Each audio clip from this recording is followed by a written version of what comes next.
ചെമ്പനിപ്പ് സീരിയലിന്റെ ഇനി വരാൻ വേണ്ടി പോകുന്ന ഒരു എപ്പിസോഡിന്റെ റിവ്യൂ വിശേഷമാണ് കേട്ടോ പറയുന്നത്. ഇന്നലെ പറഞ്ഞതിന്റെ കണ്ടിന്യൂഷൻ ആണ്. ഇന്നലത്തെ എപ്പിസോഡിന്റെ റിവ്യൂ കേൾക്കാത്തവർക്ക് വേണ്ടിയിട്ട് ഞാൻ ലിങ്ക് ഐക്കാട്ടിലും അതുപോലെ പിൻ കമന്റ് ആയിട്ടും കൊടുത്തേക്കാവേ. ബാക്കി വിശേഷങ്ങൾക്ക് മുമ്പായിട്ട് വീഡിയോ എല്ലാവരും ഒന്ന് ലൈക്ക് ചെയ്ത് ഹൈപ്പ് ചെയ്ത് കാണാൻ വേണ്ടി ശ്രമിക്കണേ. ഇന്നലെ ശ്രുതി പറഞ്ഞിട്ടുണ്ട് മുമ്പ് ഒരു തവണ കൺസീവ് ആയിട്ടുണ്ട് എന്നുള്ള കാര്യം. ഇത് കേട്ട ഉടനെ തന്നെ നമ്മുടെ ശ്രുതിയാണെന്നുണ്ടെങ്കിൽ അതെങ്ങനെ ശ്രുതി, നീ ഒരു തവണ പോലും ഇതുവരെ കൺസീവ് ആയത് ഞാൻ അറിഞ്ഞിട്ടില്ലല്ലോ. ഉണ്ട് ശ്രുതി, ഞാൻ കൺസീവ് ആയിട്ടുണ്ട്. ഇത് കേട്ട ഉടനെ ചന്ദ്ര ചോദിക്കുന്നുണ്ട്, നീ ഗർഭിണിയായത് കല്യാണത്തിന് മുമ്പാണോ അതോ കല്യാണത്തിന് ശേഷമാണോ എന്ന്. ചന്ദ്രയുടെ ആ ചോദ്യം കേൾക്കുമ്പോഴേക്കും ശ്രുതിയാണെന്നുണ്ടെങ്കിൽ ഇരുന്നിടത്ത് എഴുന്നേറ്റിട്ട് ചന്ദ്രയ്ക്ക് അരികിലേക്ക് ചെന്ന് ചോദിക്കുന്നുണ്ട്, ആന്റി എന്താ ആന്റി ഇങ്ങനെയൊക്കെ ചോദിക്കുന്നത് എന്ന്. ആദ്യം നീ ഞാൻ ചോദിച്ചതിന് മറുപടി പറ. ചന്ദ്ര അത്രയും നേരം ദേഷ്യത്തിലാണ്. പക്ഷേ ശ്രുതിയുടെ മറുപടി കേൾക്കുമ്പോഴേക്കും ചന്ദ്രയുടെ ആ ദേഷ്യഭാവമൊക്കെ അങ്ങനെ മാറുന്നുണ്ട്. ശ്രുതി പറയുന്നത് മറ്റൊന്നുമല്ല, ശ്രുതിയുടെ കുഞ്ഞാണ് ആദ്യമായിട്ട് എന്റെ വയറ്റിൽ ഉണ്ടായത്. ഇത് കേട്ട രവിയാണെങ്കിൽ ശ്രുതിയുടെ അടുത്ത് ചോദിക്കുന്നുണ്ട്, ശ്രുതി നീ എന്തൊക്കെയായി പറയുന്നത്? അപ്പോ കല്യാണം കഴിഞ്ഞതിന് ശേഷമാണോ നീ കൺസീവ് ആയത്? അതെ ശ്രുതി, നീ എന്തൊക്കെയാ പറയുന്നത്? നീ എപ്പോഴായിരുന്നു കൺസീവ് ആയെന്ന് ശ്രുതിയും ചോദിക്കുന്നുണ്ട്. കുറച്ച് മാസങ്ങൾക്ക് മുമ്പായിരുന്നു ശ്രുതി. എന്നാ ആ കുഞ്ഞ് എന്റെ വയറ്റിൽ നിന്നില്ല, അബോർഷനായി പോയി. എന്താ ശ്രുതി പറഞ്ഞത്? അബോർഷനായിരുന്നോ? അതേ ശ്രുതി, നമ്മുടെ കുഞ്ഞ് ഈ ലോകം കാണാതെ തന്നെ പോയി. ഇങ്ങനൊരു സംഭവം നടന്നിട്ട് നീ എന്തുകൊണ്ടാണ് എന്റെ അടുത്ത് പറയാണ്ടിരുന്നതെന്ന് ചന്ദ്ര ചോദിക്കുന്നുണ്ട്. അതെ ആന്റി, നിങ്ങളുടെ അടുത്ത് എല്ലാവരുടെ അടുത്തും കൺഫേം ആയതിനു ശേഷം പറയാന്നാണ് ഞാൻ കരുതിയത്. എന്നാൽ ആ സമയത്താണ് എന്റെ ഇളയച്ചൻ വന്നിട്ട് അച്ഛൻ ജയിലിലാണെന്നുള്ള കാര്യം പറഞ്ഞത്. അത് കേട്ടത് മുതൽ എന്റെ തല ആകെ മൊത്തത്തിൽ കറങ്ങുന്നത് പോലെയാണ് തോന്നിയത്. പലതവണ ഞാൻ രാത്രിയിലിരുന്ന് ഒരുപാട് കരഞ്ഞിട്ടുണ്ട്. ശ്രുതിക്ക് പോലും അത് അറിയില്ല. അതിനെക്കുറിച്ച് ആലോചിച്ചിട്ട് ആ കുഞ്ഞ് അബോർഷനായി എന്നൊക്കെ പറഞ്ഞ് ഭയങ്കര പൊട്ടിക്കരയിലാണ്. ഭയങ്കര അഭിനയം എന്ന് വെച്ചാൽ അത് കാണേണ്ട അഭിനയം തന്നെയാണ്. നിന്റെ വയറ്റില് ഈ വീട്ടിലെ ആദ്യത്തെ കുഞ്ഞ് ജനിക്കുന്നുണ്ട് എന്നുള്ള കാര്യം അറിഞ്ഞപ്പോൾ തന്നെ എൻ്റെ അടുത്ത് പറഞ്ഞിട്ടുണ്ടായിരുന്നെങ്കിൽ ഞാൻ തങ്കം പോലെ നോക്കില്ലായിരുന്നു, ഒരിക്കലും കൈവിട്ട് പോകാൻ വേണ്ടിയിട്ട് ഞാൻ അനുവദിക്കില്ലായിരുന്നല്ലോ എന്നൊക്കെ പറഞ്ഞിട്ട് ശ്രുതിയെ കെട്ടിപ്പിടിച്ച് കരയുവാനുണ്ട് ചന്ദ്ര. ഇപ്പൊ തന്നെ ആന്റിക്ക് ഇത് കേട്ടിട്ട് സഹിക്കാൻ വേണ്ടി പറ്റുന്നില്ല. അന്ന് ഞാൻ ഇതിനെക്കുറിച്ച് പറഞ്ഞിട്ടുണ്ടായിരുന്നെങ്കിൽ ഉറപ്പായിട്ടും ആന്റി തകർന്നു പോയേനെ. ശ്രുതിയാണെന്നുണ്ടെങ്കിൽ ആ സമയത്ത് ജോലിയില്ലായിരുന്നല്ലോ ആന്റി. ശ്രുതിയുടെ അടുത്ത് ഞാൻ അതുകൊണ്ടാണ് പറയാണ്ടിരുന്നത്. എല്ലാം ഞാനൊരാൾ മാത്രം അറിഞ്ഞ് അത് അതോട് കൂടിയിട്ട് അങ്ങ് പൊക്കോട്ടെ എന്ന് വിചാരിച്ചു. അല്ലാതെ ആന്റി ഞാനൊരു തെറ്റും ചെയ്തിട്ടില്ല, ആന്റി എന്നെ സംശയിക്കരുത് എന്നൊക്കെ പറയുമ്പോൾ, അല്ലെങ്കിൽ ശ്രുതി ഞാൻ എന്തിനാ നിന്നെ സംശയിക്കുന്നത്? എനിക്കറിയില്ലേ ശ്രുതി നിന്നെ കുറിച്ചിട്ട്. നിനക്കും അതുപോലെ ശ്രുതി കുഞ്ഞുണ്ടാവാൻ വേണ്ടിയിട്ട് ദിവസം ഞാൻ ദൈവത്തിനോട് പ്രാർത്ഥിക്കുന്നുണ്ട്. ഇങ്ങനെ ഒരു കാര്യം നീ എന്നിൽ നിന്ന് മറച്ചു വെച്ചല്ലോ, അതാണ് എനിക്ക് ദേഷ്യം വന്നത്. രവിയേട്ടൻ വന്ന് ഈ കാര്യത്തെക്കുറിച്ച് എൻ്റെ അടുത്ത് പറഞ്ഞപ്പോൾ തന്നെ എനിക്ക് അത്രയ്ക്കും ദേഷ്യം ഉണ്ടായിരുന്നു നിന്റെ അടുത്ത്. തുടർന്ന് ശ്രുതി അച്ഛ എന്ന് വിളിച്ചുകൊണ്ട്, അച്ഛ ഇവള് ആരും കഷ്ടപ്പെടുത്തരുതെന്ന് വിചാരിച്ചിട്ടാണ് ആരടുത്തും പറയാണ്ടിരുന്നത്. എന്നാൽ ഈ കാര്യം പറഞ്ഞിട്ട് ശ്രുതിയാണ് എല്ലാവരും കൂടി നോവിച്ചുകൊണ്ടിരിക്കുന്നത്. അച്ഛൻ്റെ അടുത്ത് ആരാണ് ഈ കാര്യം പറഞ്ഞത്? അമ്മയെങ്കിലും പറ, ആരാണ് പറഞ്ഞതെന്ന്. അങ്ങനെ രവി പറയുന്നുണ്ട്, എൻ്റെ അടുത്ത് സച്ചിയാണ് ഈ കാര്യം പറഞ്ഞതെന്ന്. സച്ചിയാണെന്നുള്ള കാര്യം കേൾക്കുമ്പോഴേക്കും ശ്രുതിക്ക് അങ്ങ് ദേഷ്യം വരുന്നുണ്ട്. ശ്രുതി ചോദിക്കുന്നുണ്ട് സച്ചിയുടെ അടുത്ത്, എന്താടാ ഇത് നിന്റെ പണിയാണോ? നിന്റെ അടുത്ത് ആരാ പറഞ്ഞതെന്ന് ചോദിക്കുമ്പോൾ, ഞാൻ അറിഞ്ഞ കാര്യം പറഞ്ഞു, അത്രേ ഉള്ളൂ. എൻ്റെ അടുത്ത് ശ്രീകാന്താണ് പറഞ്ഞത്. ശ്രീകാന്തെ നീ എന്താണ് അവൻ്റെ അടുത്ത് പറഞ്ഞു കൊടുത്തത്? ശ്രുതിയേട്ടൻ ടെൻഷൻ ആവല്ലേ? പിന്നെ ടെൻഷൻ ആവാതിരിക്കൂടാ. നിന്റെ അടുത്ത് ആരാ പറഞ്ഞതെന്ന് ചോദിക്കുമ്പോൾ വർഷയാന്ന് പറയാണ്. അടുത്തത് വർഷയുടെ അടുത്താണല്ലോ ചോദിക്കാൻ വേണ്ടി പോകുന്നത്. എൻ്റെ അടുത്ത് രേവതി ചേച്ചിയാണെന്നുള്ള കാര്യം വർഷ അങ്ങ് തുറന്ന് പറയാണ്. അങ്ങനെ മൊത്തത്തിൽ അവസാനം രേവതിയുടെ തലയിൽ തന്നെ വന്ന് ചാടുന്നുണ്ട്. അതും രേവതി എന്ന് കേട്ട ഉടനെ തന്നെ ശ്രുതിയും അതുപോലെ ചന്ദ്രയും കൂടി നോക്കി പേടിപ്പിക്കുന്നുണ്ട്. ചന്ദ്രയാണെന്നുണ്ടെങ്കിൽ എനിക്ക് അപ്പോഴേ തോന്നി ഇത് നിന്റെ പണിയാണെന്ന്. ഈ വീട്ടിൽ എന്തെങ്കിലും ഒരു പ്രശ്നം വരെ നീ ഒറ്റൊരു കാരണം മാത്രമാണല്ലോ. തുടർന്ന് ശ്രുതി ചോദിക്കുന്നത്, എന്റെ പേഴ്സണൽ കാര്യങ്ങൾ ഇങ്ങനെ ഗോസിപ്പായിട്ട് പറഞ്ഞു നടക്കാൻ വേണ്ടിയിട്ട് നിനക്ക് കുറച്ചു പോലും നാണോ ഇല്ലേ? രേവതിയുടെ അടുത്ത് അങ്ങനെ പറയുന്നത് കേൾക്കുമ്പോഴേക്കും സച്ചിയാണെങ്കിൽ ഡാ എന്ന് പറഞ്ഞിട്ട് ശ്രുതിക്ക് നേരെ കൈ നീട്ടുന്നുണ്ടേ. എന്താടാ നിങ്ങളുടെ പേഴ്സണൽ കാര്യങ്ങൾ ഞങ്ങൾ എപ്പോഴെങ്കിലും ഇങ്ങനെ പറഞ്ഞു നടന്നിട്ടുണ്ടോ? നീ ഈ വീട് നാശാക്കാനാണോടെ ഇങ്ങോട്ട് കയറി വന്നതെന്ന് ചോദിച്ചിട്ട് രേവതിക്ക് നേരെ അങ്ങ് ചന്ദ്ര ചെല്ലുമ്പോഴേക്കും ചന്ദ്രയെ അങ്ങ് പിടിച്ചു മാറ്റുവാണേ. നിങ്ങൾ വീട് രവിയേട്ടാ, നിങ്ങളല്ലേ അല്ലെങ്കിലും ഇവള് തേടി പിടിച്ച് കൂട്ടിക്കൊണ്ട് വന്നിരിക്കുന്നത്. അതുകൊണ്ടാണ് ഇവള് നാരദന്റെ പണിയൊക്കെ ചെയ്യുന്നത്. അമ്മേ ഞാനൊരിക്കലും അവളെ മോശപ്പെടുന്ന രീതിയിൽ സംസാരിക്കാൻ വേണ്ടിയിട്ടൊന്നും ഒരിക്കലും മനസ്സിൽ പോലും വിചാരിച്ചിട്ടില്ല. കുടുംബത്തിലുള്ള എല്ലാവർക്കും എന്റെ മേലൊരു സംശയം ഉണ്ടാക്കുന്ന രീതിയിൽ നീ ആക്കി വെച്ചില്ലേ?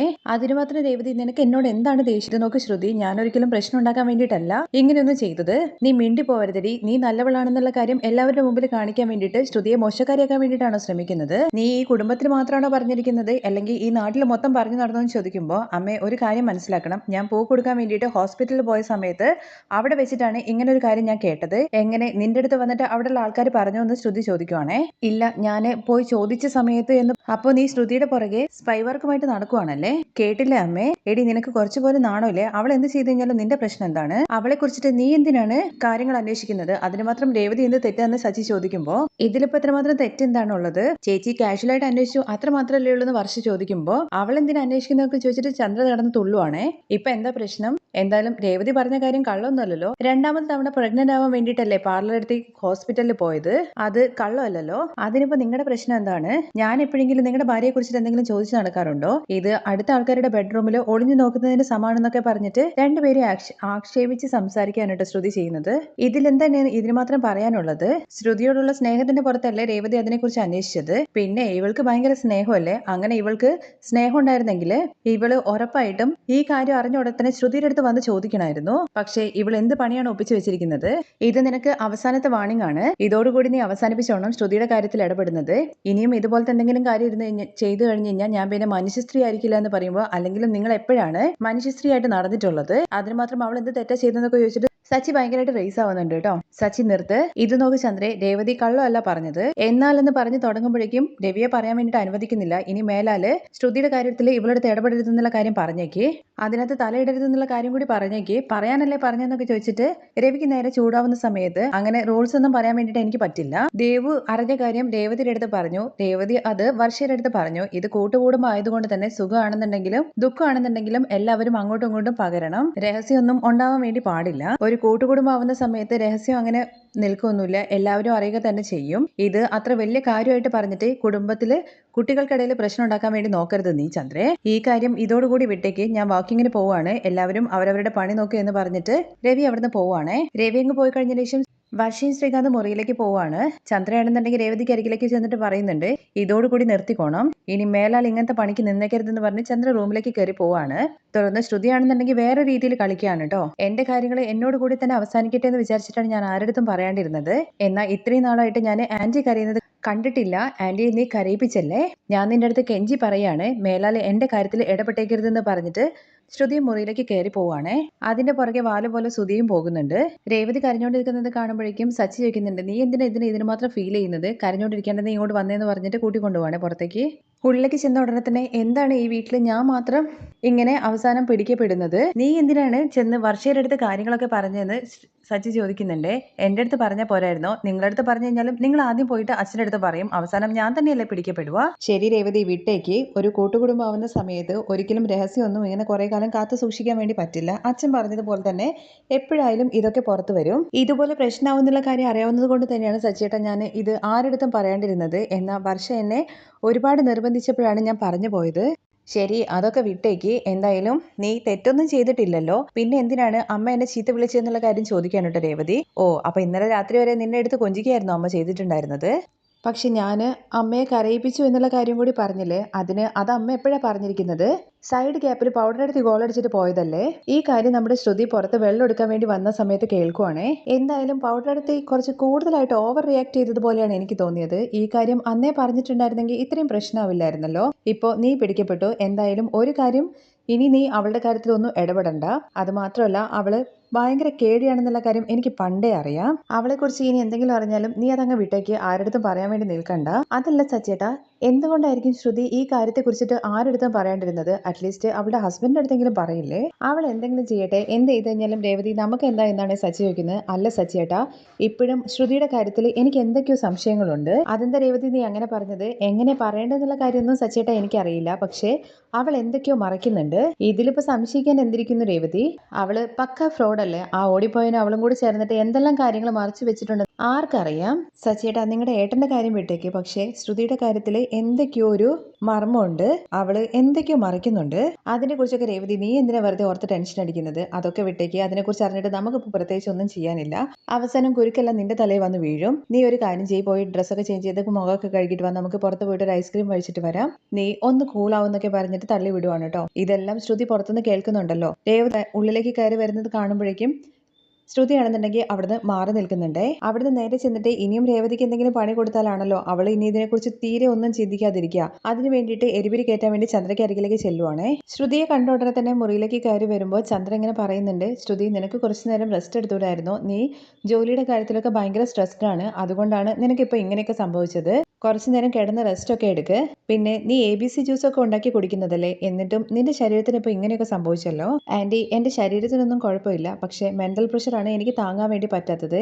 എന്താ ശ്രുതി, അതിന് മാത്രം നിനക്ക് എന്താണ് പ്രശ്നം? ഇപ്പോൾ ശ്രുതിയാണെന്നുണ്ടെങ്കിൽ നല്ല രീതിയിലല്ലേ ബിസിനസ് ഒക്കെ ചെയ്യുന്നത്. പിന്നെ ഞങ്ങളെല്ലാവരും നിന്നെ നന്നായിട്ട് നോക്കുന്നുണ്ട്. അച്ഛൻ ജയിലിലാണ്, പക്ഷേ ഉടനെ തന്നെ വരും. പിന്നെ നിനക്ക് എന്താ പ്രശ്നം? ആൻറ്റി, നിങ്ങളെല്ലാവരും എന്നെ നന്നായിട്ട് നോക്കുന്നുണ്ട്, പക്ഷേ ഈ വീട്ടിലെ ചിലര് എന്തെങ്കിലുമൊക്കെ പറഞ്ഞിട്ട് എപ്പോഴും പ്രശ്നം ഉണ്ടാക്കിക്കൊണ്ടേയിരിക്കും. ഇവിടെ നിൽക്കാൻ തന്നെ എനിക്കെന്തോ ഭയങ്കര ഡിസ്റ്റർബൻസ് പോലെയാണ്. എനിക്ക് ഫ്രീഡത്തോടു കൂടി നിൽക്കാൻ വേണ്ടി പറ്റുന്നില്ല. ഞാൻ എന്ത് ചെയ്തു കഴിഞ്ഞ് കഴിഞ്ഞാലും അതൊരു വലിയ പ്രശ്നമായിട്ട് മാറുന്നു. എനിക്ക് മനസ്സിലാവുന്നുണ്ട് ശ്രുതി, ആ പോക്കെട്ടുന്നവളാണ് ആവശ്യമില്ലാതെ വന്നിട്ട് ഓരോ കാര്യത്തിലും മൂക്ക് നോക്കുന്നത്. അതിന് ഞാൻ അവള് നന്നായിട്ട് ചീത്ത വിളിച്ചില്ലേ? അതല്ല ആൻറ്റി, അതിൽ എനിക്കെന്താന്ന് വെച്ച് കഴിഞ്ഞാൽ അവരെന്ത് പറയും ഇവരെന്ത് പറയും എന്നുള്ള ഭയത്തിലാണ് ഞാനിങ്ങനെ നടക്കുന്നത്. എനിക്ക് ആൻറ്റി തോന്നുന്നത് തനിയെ എവിടെയെങ്കിലും പോയിട്ട് താമസിച്ചാലോ എന്നുള്ള കാര്യമാണ്. അയ്യോ, എന്താ ശ്രുതി ഇങ്ങനെയൊക്കെ പറയുന്നത്? വേറെ പിന്നെ ആൻറ്റി, ഞാൻ എന്താ പറയേണ്ടത്? ഒരു പ്രൈവസി ഇല്ല. ഞാൻ എന്ത് ചെയ്തു കഴിഞ്ഞാലും അതിനൊക്കെ ഇങ്ങനെ വാച്ച് ചെയ്ത് നടക്കുവാണ്. നീ എന്തിനു വെറുതെ ആ രേവതിയെ കുറിച്ച് ഓർത്തിട്ട് ടെൻഷൻ ആവുന്നത്? അവൾക്ക് ഒരേ ഒരു ചിന്ത മാത്രമേ ഉള്ളൂ, ഇവിടുന്ന് എല്ലാവരും തുരത്തി വിട്ടിട്ട് അവൾക്ക് ഇവിടെ സുഖമായിട്ട് ജീവിക്കണം. അത് കുഴപ്പമില്ല ആൻറ്റി, അവർ തന്നെ ഇവിടെ താമസിച്ചോട്ടെ. ഞാനും ശ്രുതിയും പുറത്ത് എവിടെയെങ്കിലും പോയി താമസിച്ചോളാം. അയ്യോ ശ്രുതി, അങ്ങനെയൊന്നും പറയരുത്. എൻ്റെ മോൻ ശ്രുതിയില്ലാതെ ഞാൻ എങ്ങനെയാണ് ഇവിടെ തനിയെ താമസിക്കുന്നത്? നീയും ശ്രുതിയും ഒന്നായിട്ട് സന്തോഷമായിട്ട് ജീവിക്കണം. അത് കാണുമ്പോഴല്ലേ മോളെ എനിക്ക് സന്തോഷം. പിന്നെ ആൻറ്റി, ഞാൻ എന്താ ചെയ്യേണ്ടത്? സച്ചി ഇടയ്ക്കിടയ്ക്ക് വന്നിട്ട് എന്നെ അടുത്ത് അടി ഉണ്ടാക്കുന്നു. ഇപ്പൊ രേവതിയാണെന്നുണ്ടെങ്കിൽ ഞാൻ എന്താ ചെയ്യുന്നതെന്നുള്ള കാര്യം നോക്കി നടക്കുവാണ് എൻ്റെ പുറകെ. ഞാനും എത്രയെന്ന് വെച്ചിട്ടാണ് ആൻറ്റി അഡ്ജസ്റ്റ് ഒക്കെ ചെയ്യുന്നതെന്ന് ചോദിക്കുകയാണേ. നീ എന്തിനാ ശ്രുതി അഡ്ജസ്റ്റ് ചെയ്യുന്നത്? അല്ലെങ്കിലും ആ പൂ കിട്ടുന്നവൾക്ക് കുറച്ച് കുഴപ്പം കൂടുതലാണ്. അവൾ വിചാരിച്ച കാര്യങ്ങളൊക്കെ നടക്കണം എന്നാണ് അവൾ വിചാരിക്കുന്നത്. പക്ഷേ ഞാനുള്ളിടത്തോളം കാലം അതിനെന്തായാലും സമ്മതിക്കില്ല. അവളെ എത്രയും വേഗം തന്നെ ഇവിടുന്ന് ഓടിക്കണം. ഇല്ല ആൻറ്റി, ഞങ്ങൾ കാരണം ആരും ബുദ്ധിമുട്ടണ്ട, ഞങ്ങൾ തന്നെ പൊക്കോളാം എന്ന് ശ്രുതി വീണ്ടും പറയുവാണേ. ഞാൻ പറയുന്നത് കേക്ക് ശ്രുതി, എനിക്ക് നിങ്ങളാണ് പ്രധാനം. ഈ വീട്ടിൽ നീയും ശ്രുതിയും അതുപോലെ തന്നെ ശ്രീകാന്തും വർഷയും മാത്രമാണ് ഉണ്ടാവേണ്ടത്. അവളിവിടെ റാണിയായിട്ട് താമസിക്കുക എന്നുള്ള കാര്യത്തെക്കുറിച്ചാണ് വിചാരിക്കുന്നത്. എന്തായാലും രേവതിയുടെ ആ പദ്ധതി ഞാൻ അവസാനിപ്പിക്കും. അത് മാത്രമല്ല, ഇതിനൊക്കെ ഞാനൊരു തീരുമാനം ഉണ്ടാക്കുമെന്ന് പറയണേ. എന്താ ആൻറ്റി ചെയ്യാൻ വേണ്ടി പോകുന്നതെന്ന് ശ്രുതി ചോദിക്കുമ്പോൾ എനിക്ക് കുറച്ച് സമയം താ, ഇതിനെല്ലാം ഞാനൊരു തീരുമാനം ഉണ്ടാക്കി തരാം. നീ ഒന്നിനെ കുറിച്ചിട്ടും ആലോചിച്ച് ടെൻഷൻ ആവണ്ട. നീ പോയിട്ട് നിന്റെ ശരീരം നോക്ക്, പോയി റെസ്റ്റ് എടുക്കുമെന്ന് പറയുമ്പോഴേക്കും വീണ്ടും ആൻറ്റി എന്ന് പറഞ്ഞ് വിളിക്കുവാണേ. ഞാൻ പറയുന്നത് നീ കേൾക്കില്ലേ? പോയിട്ട് റെസ്റ്റ് എടുക്കും മോളെ എന്ന് പറഞ്ഞിട്ട് അവിടുന്ന് പറഞ്ഞു വിടുവാണ് കേട്ടോ. തുടർന്ന് ശ്രുതി നേരെ റൂമിലേക്കാണ് ചെല്ലുന്നത്. ശ്രുതി ഇങ്ങനെ അവിടെ ഇരിക്കുന്നുണ്ട്. ശ്രുതി അരികിലേക്ക് വരുമ്പോഴേക്കും ശ്രുതിയുടെ അടുത്ത് ചോദിക്കുന്നത്, അല്ല ശ്രുതി, നമുക്ക് മാത്രം എന്താണ് ഇങ്ങനെയൊക്കെ സംഭവിക്കുന്നത്? എന്തിനാണ് എല്ലാവരും നമ്മുടെ ലൈഫിനുള്ളിലേക്ക് കയറി വരുന്നത്? ഇതെല്ലാം ആ സച്ചിയുടെ ഭാര്യയുടെ പണിയാണ്.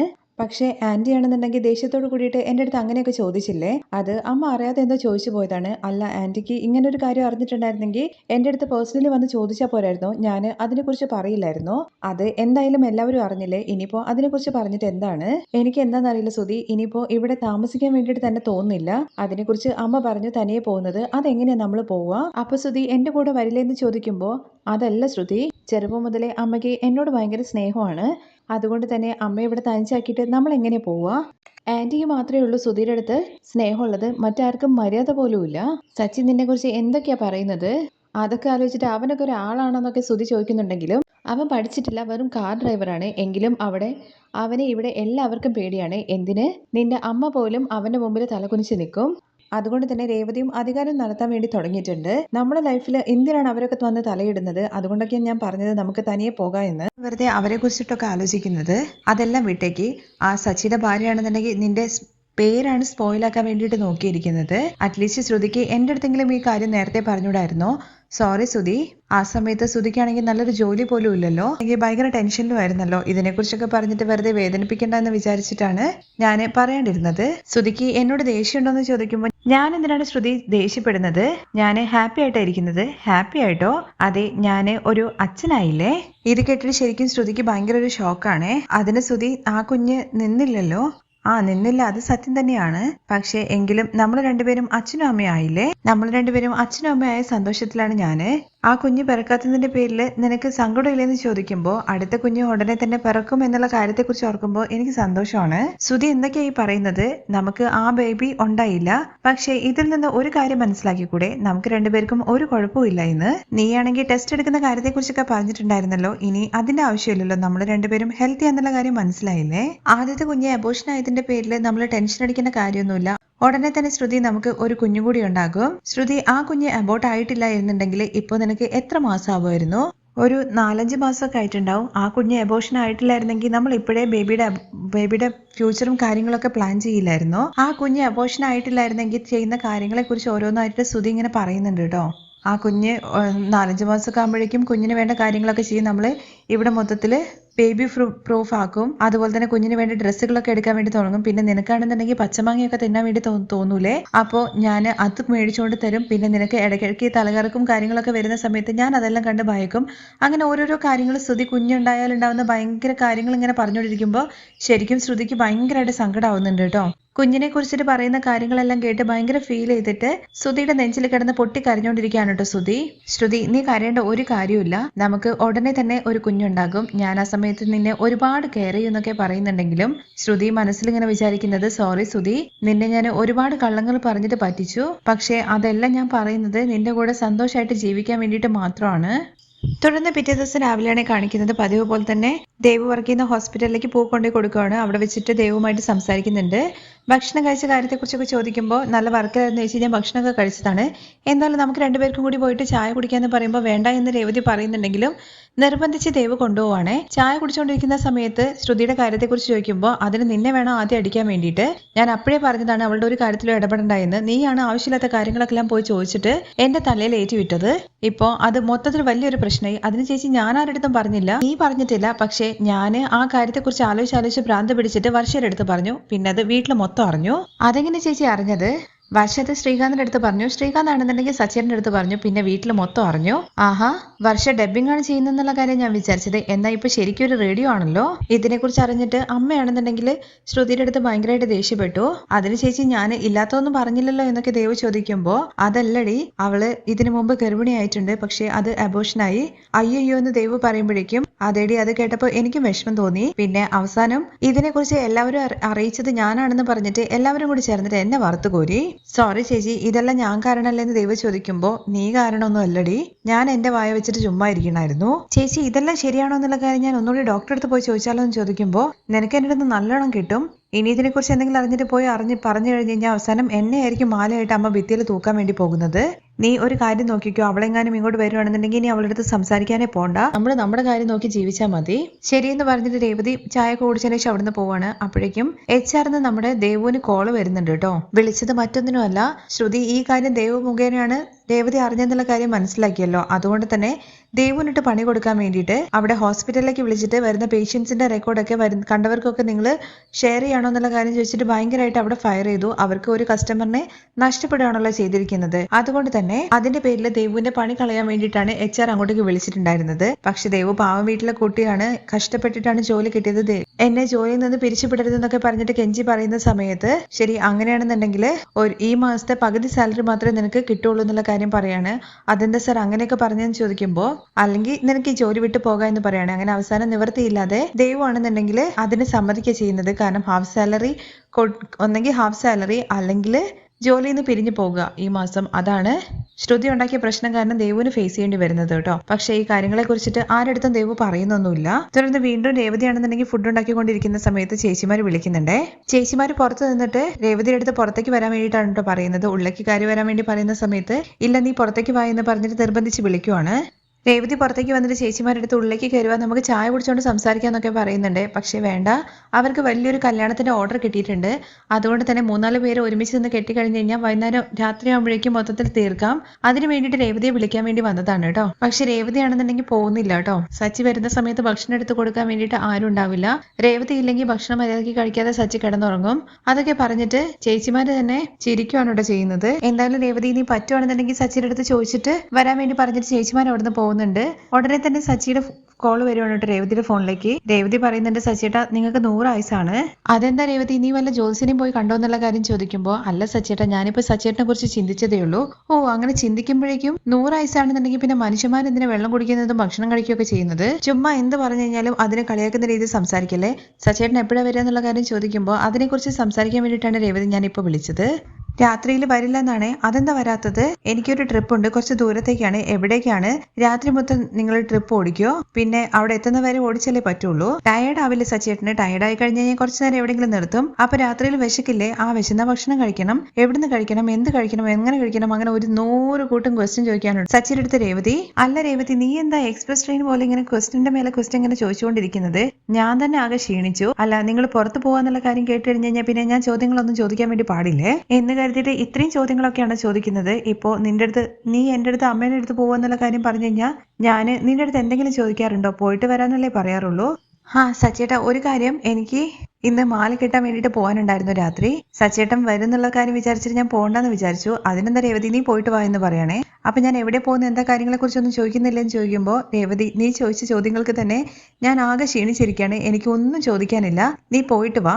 ഞാൻ എന്തായാലും രാവിലെ വരാമെന്ന് പറഞ്ഞ് ഫോൺ വെക്കാൻ വേണ്ടി പോകുമ്പോഴേക്കും രാവിലെ നിങ്ങൾ എപ്പോഴാണ് വരിക എന്ന് ചോദിക്കുകയാണ്. രേവതി, നീ വെറുതെ എന്നെ കരയിപ്പിക്കരുത്.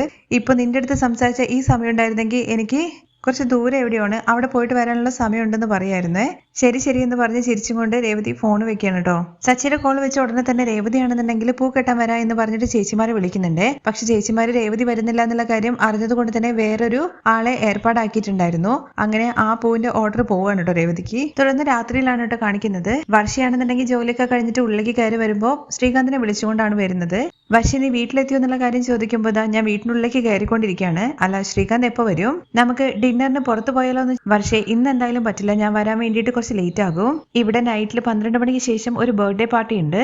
നിനക്കിത് എന്റെ അടുത്ത് നേരത്തെ പറഞ്ഞുണ്ടായിരുന്നു. എന്റെ അടുത്ത് തന്നെ അവർ ഇപ്പോഴാ പറഞ്ഞത്. നമുക്ക് നാളെ പോവാന്ന് പറയുമ്പോൾ ഇതുപോലെ ഓരോ ദിവസവും നീ ഓരോരോ റീസൺസ് ഇങ്ങനെ പറഞ്ഞുകൊണ്ടേയിരിക്കും. സോറി വർഷേ, ഞാൻ എന്തായാലും വരാൻ വേണ്ടിയിട്ട് മിഡ് നൈറ്റ് ആകും. ഞാൻ നല്ല ഉറക്കമായിരിക്കും, കഥകും തുറക്കില്ല, നീ പുറത്ത് കിടന്നാൽ മതി, നീ ഫോൺ ചെയ്ത് ഞാൻ എടുക്കില്ല എന്നൊക്കെ പറഞ്ഞ് പെട്ടെന്ന് തന്നെ വർഷം ഫോൺ കട്ട് ചെയ്യുന്നുണ്ട്. ശ്രീകാന്ത് എന്ന് പറയുന്നത് കേൾക്കാൻ പോലും നിൽക്കാതെ. പക്ഷെ ശ്രീകാന്ത് ആണെന്നുണ്ടെങ്കിൽ ഉടനെ തന്നെ രേവതിയെ വിളിക്കാനായിട്ട് ചെയ്യുന്നത്. രേവതി ചേച്ചി മാത്രമേ ഉള്ളൂ ഇനി ഒരു ആശ്രയം എന്ന് മനസ്സിലാക്കിയിട്ട് ഫോൺ എടുത്ത ഉടനെ തന്നെ ശ്രീകാന്ത് പറയുന്നുണ്ട് കേട്ടോ, ചേച്ചി മാത്രമേ ഉള്ളൂ എനിക്ക് രക്ഷ. അതെന്താടാ പറ്റിയത്? ഞാനിന്ന് വരാൻ വേണ്ടിയിട്ട് ലേറ്റ് ആകും ചേച്ചി. മിഡ് നൈറ്റിന് മുകളിൽ ഞാൻ ഈ കാര്യത്തെക്കുറിച്ച് വർഷയുടെ അടുത്ത് പറഞ്ഞപ്പോ അവള് ദേഷ്യത്തിലാണെന്നുണ്ടെങ്കിൽ കഥക് തുറക്കില്ല എന്ന് പറഞ്ഞു. എന്താ ശ്രീകാന്ത്, വീണ്ടും അടിയാണോ? എന്തെങ്കിലും ഒരു കാര്യം കിട്ടാൻ വേണ്ടി നോക്കി നിൽക്കുകയാണ് അവൾ അടി ഉണ്ടാക്കാൻ വേണ്ടിയിട്ട്. ചേച്ചി, ഞാൻ ഫോൺ ചെയ്യുന്ന സമയത്ത് ഒന്ന് ഡോറ് തുറന്നു തരണേന്ന്. ശരി ശ്രീകാന്ത്, നീ വരുന്ന സമയത്ത് തന്നെ വിളിച്ചാൽ മതി, ഞാൻ ഡോറ് തുറന്നു തരാം. അതുമാത്രമല്ല ചേച്ചി, അവളുടെ ദേഷ്യം കുറയ്ക്കാൻ വേണ്ടിയിട്ട് എന്തെങ്കിലും ഒന്ന് പറഞ്ഞിട്ട് ഒന്ന് കൂളാക്കണേ അവളെ. അവളുടെ അടുത്തല്ലേ, ശരി ഞാൻ സംസാരിച്ചോളാം എന്ന് പറഞ്ഞിട്ട് രേവതി ഫോൺ വെക്കുവാണ്. ഫോൺ വെച്ച ഉടനെ തന്നെയാണ് കേട്ടോ വർഷയാണെങ്കിൽ രേവതി ചേച്ചിന്ന് വിളിച്ചുകൊണ്ട് അങ്ങോട്ടേക്ക് കയറി വരുന്നത്. ചേച്ചി, എനിക്ക് വിശക്കുന്നുണ്ട്, എന്തെങ്കിലും എടുത്തു വെക്കും. പിന്നെ ശ്രീകാന്തിന് വേണ്ടിയിട്ട് ഒന്നും ഉണ്ടാക്കണ്ടോ ചേച്ചി എന്ന് ഞാൻ അറിഞ്ഞു. രാത്രി വന്നു കഴിഞ്ഞ് ഞാൻ നീ കഥക് തുറക്കില്ല എന്നുള്ള കാര്യമൊക്കെ പറഞ്ഞോന്ന് കേട്ടു. ഓ, ഉടനെ തന്നെ അവൻ ചേച്ചിയെ വിളിച്ചിട്ട് പറഞ്ഞു. എന്തിനാണ് വർഷ ഇങ്ങനെയൊക്കെ പറയുന്നത്? ചേച്ചി, ഞാൻ എപ്പോ പുറത്തു പോകണം എന്നുള്ള കാര്യം വിചാരിക്കുമ്പോഴും ഇതുപോലെ എന്തെങ്കിലും ഒരു എക്സ്ക്യൂസ് പറഞ്ഞുകൊണ്ടേയിരിക്കും. ചേച്ചി എന്തായാലും അവൻ വന്നു കഴിഞ്ഞാൽ ഡോർ തുറക്കാൻ വേണ്ടി നിൽക്കണ്ട. ശരി, അതൊക്കെ വിട്ടേക്ക്, ജോലിയുടെ കാര്യത്തിനല്ലേ. എന്തായാലും രാത്രിയാവുന്ന പറഞ്ഞത്. സച്ചേട്ടനും ഇന്ന് രാത്രി വരില്ല എന്നുള്ള കാര്യമാണ് പറഞ്ഞത്. ചേച്ചി, ഇന്ന് രാത്രി കിടക്കേണ്ടത് ഒറ്റയ്ക്കാണല്ലേ? അതേ വർഷേ.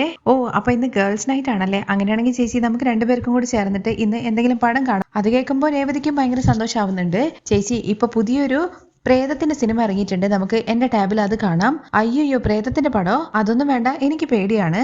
അതിന് ചേച്ചി ഞാൻ കൂടെയില്ലേ, പിന്നെന്താ പ്രശ്നം? നമുക്ക് നന്നായിട്ട് ഫുഡൊക്കെ കഴിച്ചിട്ട് സിനിമ കാണാം. ഞാൻ പോയിട്ട് ഡ്രസ് ചേഞ്ച് ചെയ്തിട്ട് വരാം എന്ന് പറഞ്ഞിട്ട് വേഗം പോവാണ് കേട്ടോ വർഷ. അങ്ങനെ ഭക്ഷണമൊക്കെ കഴിച്ചതിന് ശേഷം അവര് സിനിമ കാണാൻ വേണ്ടിയിട്ട് ആരംഭിക്കുകയാണേ. ഹാളിൽ ഇരുന്നിട്ടാണ് കാണുന്നത്. വർഷയെന്നുണ്ടെങ്കിൽ പ്രേതത്തിന്റെ പടം ഭയങ്കര ഇൻട്രസ്റ്റോട് കൂടി കാണുവാണ്. എന്നാൽ രേവതിക്ക് ഭയങ്കരമായിട്ട് പേടിയാവുന്നുണ്ട്. ആ ഓരോരോ സീന് വരുന്ന സമയത്തും രേവതിയാണെങ്കിൽ കൂവി വിളിക്കുന്നൊക്കെ ഉണ്ട്. വർഷയാണെന്നുണ്ടെങ്കിൽ ചേച്ചി ഇത് കാണും, ചേച്ചി ഇതാണ് ത്രില്ല്, ഇതാണെന്നൊക്കെ പറഞ്ഞിട്ട് വീണ്ടും നിർബന്ധിച്ചിട്ട് കാണിപ്പിക്കാനായിട്ട് ചെയ്യുന്നത്. അങ്ങനെ ഇവരുടെ ശബ്ദമൊക്കെ കേട്ടിട്ട് ചന്ദ്രയാണെങ്കിൽ കിടക്കാൻ വേണ്ടി പോയോടന്ന് എഴുന്നേറ്റ് വരുവാണേ. പ്രേതത്തിന്റെ ആ സിനിമ കണ്ടിട്ട് ഭയന്നിരിക്കുന്ന രേവതിയാണെന്നുണ്ടെങ്കിൽ ചന്ദ്ര വന്ന് ലൈറ്റ് ഇടുന്ന സമയത്ത് അയ്യോ എന്ന് പറഞ്ഞിട്ട് കൂവി വിളിക്കുകയും താനെ ലൈറ്റ് ഓണായി എന്ന് പറയുന്നുണ്ട്. പക്ഷേ വർഷ ഇതെല്ലാം കണ്ടിട്ട് ചിരിക്കുവാണേ. തുടർന്ന് ചന്ദ്രയാണെങ്കിൽ രേവതിക്ക് അരികിലേക്ക് വന്നിട്ട്, എടി രേവതി, നീ എന്താണ് ഈ നടുരാത്രിയിൽ ഒച്ച എടുത്തുകൊണ്ടിരിക്കുന്നത്? ഇത് കേട്ട ഉടനെ വർഷ പറയുന്നുണ്ട്, അതല്ല ആന്റി, ഞങ്ങള് സിനിമ കണ്ടുകൊണ്ടിരിക്കുകയായിരുന്നു. സിനിമ കാണുന്ന സമയമാണോ ഇത്? ഞങ്ങൾക്ക് ഉറക്കം വന്നില്ല ആന്റി, അതുകൊണ്ടാണ് സിനിമ കണ്ടത്. അതിനു വേണ്ടിയിട്ട് ഇവിടെ കിടന്നിട്ട് ഒച്ചവിളി ഉണ്ടാക്കിയിട്ടാണോ സിനിമ കാണുന്നത്? അതെ ആന്റി, ഞങ്ങൾ പ്രേതത്തിന്റെ ഫിലിമാണ് കണ്ടത്. രേവതി ചേച്ചി അത് കണ്ടിട്ട് വല്ലാതെ ഭയന്നു. പ്രേതത്തിനെ കണ്ടിട്ട് ഇവള് ഭയന്നോ? ഇവള് തന്നെ ഒരു കുട്ടിച്ചാത്തനല്ലേ? ഇവളാണോ പ്രേതത്തിനെ കണ്ടിട്ട് ഭയപ്പെടുന്ന ആള്? ചന്ദ്ര രേവതിയെ കുട്ടിച്ചാത്തൻ എന്ന് വിളിച്ചത് നമ്മുടെ വർഷയ്ക്ക് അത്ര അങ്ങ് ഇഷ്ടപ്പെടുന്നില്ല കേട്ടോ. ആന്റി എന്താണ് ഇങ്ങനെയൊക്കെ സംസാരിക്കുന്നത്? ആരാണെങ്കിലും ഭയമൊക്കെ ഉണ്ടാവുമല്ലോ. എന്താ ആന്റിക്ക് പ്രേതം എന്നുള്ള കാര്യം പറഞ്ഞ ഭയമൊന്നുമില്ലേ? നിങ്ങളെ പോലെ ചെറിയ പിള്ളേരെ ഭയപ്പെടുള്ളൂ, അല്ലാതെ എനിക്കൊന്നും പ്രേതത്തിന് ഒരു പേടിയുമില്ല. ഞാനൊക്കെ ഉണ്ടല്ലോ എന്റെ നാട്ടില് രാത്രിയിൽ തനിയെ പോവുകയും തനിയെ വരികയൊക്കെ ചെയ്യും. ഇനിയിപ്പോൾ പ്രേതങ്ങാനും വന്നു കഴിഞ്ഞ് കഴിഞ്ഞാലും എൻ്റെ ലെഫ്റ്റ് കൈ കൊണ്ട് ഒറ്റ അങ്ങ് കൊടുക്കും. അതോട് കൂടിയിട്ട് പ്രേതങ്ങ് ഓടിച്ചു പോകും. ഭയങ്കര തള്ളമാണ്. പ്രേതത്തിനെ കണ്ട് പേടിച്ചെന്ന് പോലും ചുമ്മാ കിടന്ന് ഒച്ചയെടുക്കാതെ മരയ്ക്ക് കിടന്ന് ഉറങ്ങാൻ നോക്കുന്നൊക്കെ പറഞ്ഞിട്ട് ചന്ദ്രൻ അങ്ങ് പോവാണ് കേട്ടോ. പ്രേതത്തിനെ കണ്ട് ഭയപ്പെടുന്നത് പോലും. പിന്നെ ഇവൾക്ക് എന്തൊരു പേടിയാണ് ചേ എന്നൊക്കെ പറഞ്ഞിട്ട് ചന്ദ്രയ്ക്ക് ഒരു ഭയമില്ലാത്ത രീതിയിലാണ് മുറിയിലേക്ക് അങ്ങ് കയറി പോകുന്നത്. പക്ഷെ ഇതെല്ലാം കണ്ട വർഷയ്ക്കാണെങ്കിൽ വേറൊരു ഐഡിയ തോന്നുവാണേ. ആന്റിക്ക് ഭയമില്ല എന്നുള്ള കാര്യമാണല്ലോ പറഞ്ഞത്. വെല്ലുവിളിച്ചിരിക്കുന്നത് വർഷയെയും. ഭയം ഉണ്ടോ ഇല്ലയോ എന്നുള്ള കാര്യം ഒന്ന് അറിയണമെന്ന് വിചാരിച്ചുകൊണ്ട് തന്നെ വർഷയാണെങ്കിൽ ഒരു നൈസ് ആയിട്ടുള്ള പദ്ധതി തയ്യാറാക്കുകയാണ്. രേവതി ചേച്ചി, ആന്റി കുറച്ച് ഓവറായിട്ടല്ലേ സംസാരിച്ചത്? എനിക്ക് അങ്ങനെ വ്യത്യാസമൊന്നും തോന്നിയില്ല. എപ്പോൾ നോക്കിക്കഴിഞ്ഞു കഴിഞ്ഞാലും എൻ്റെ അടുത്ത് ഇങ്ങനെ തന്നെ സംസാരിക്കുന്നത്. ചേച്ചി പ്രേതത്തിന് പേടിയില്ല എന്നല്ലേ ആന്റി പറഞ്ഞത്? അതുപോലെ തന്നെ ചേച്ചീനെ കുട്ടിച്ചാത്തനെന്ന് വിളിച്ചിട്ട് പോകുന്നു. ഇത് കേട്ട രേവതിയാണെന്നുണ്ടെങ്കിൽ ഇതിനു മുമ്പ് എന്തൊക്കെയൊക്കെയോ പറഞ്ഞിട്ടുണ്ട് വർഷേ. അതിനു മുമ്പിൽ ഒന്നുമല്ല.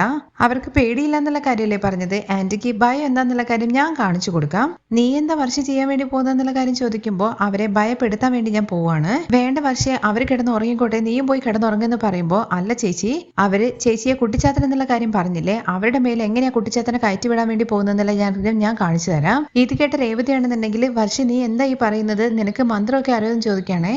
അതിന് ചേച്ചി എനിക്ക് മാജിക് ഒന്നും അറിയേണ്ട ഒരാവശ്യമില്ല, ടെക്നോളജി അറിഞ്ഞാൽ മതി.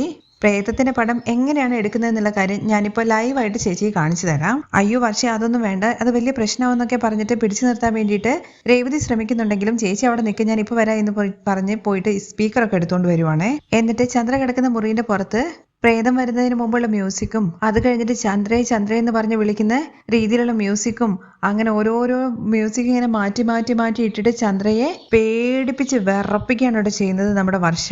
ചന്ദ്രേ ചന്ദ്രേ എന്ന് പറഞ്ഞ് വിളിക്കുന്നുണ്ട്. അത് കഴിഞ്ഞിട്ട് ഇത് വീട്, ഇത് എന്റെ വീടാ എന്നൊക്കെ പറഞ്ഞിട്ട് പ്രേതം പറയുന്ന രീതിയിൽ ഇങ്ങനെ സൗണ്ടൊക്കെ ഉണ്ടാക്കുന്നുണ്ട്. പക്ഷെ പേടിച്ചു വരച്ച് ചന്ദ്രയാണെന്നുണ്ടെങ്കിൽ രവിയെ വിളിക്കുന്നുണ്ടെങ്കിലും രവി ഭയങ്കര ഉറക്കമാണല്ലോ, അതിൽ ഒന്നും അറിയുന്നില്ല. പക്ഷെ പ്രേതത്തിന്റെ ശബ്ദമെല്ലാം കേട്ടിട്ട് ശ്രുതിയും ആകെ പേടിച്ചു വരച്ചിട്ട് പുറത്തേക്ക് വരുന്നുണ്ട്.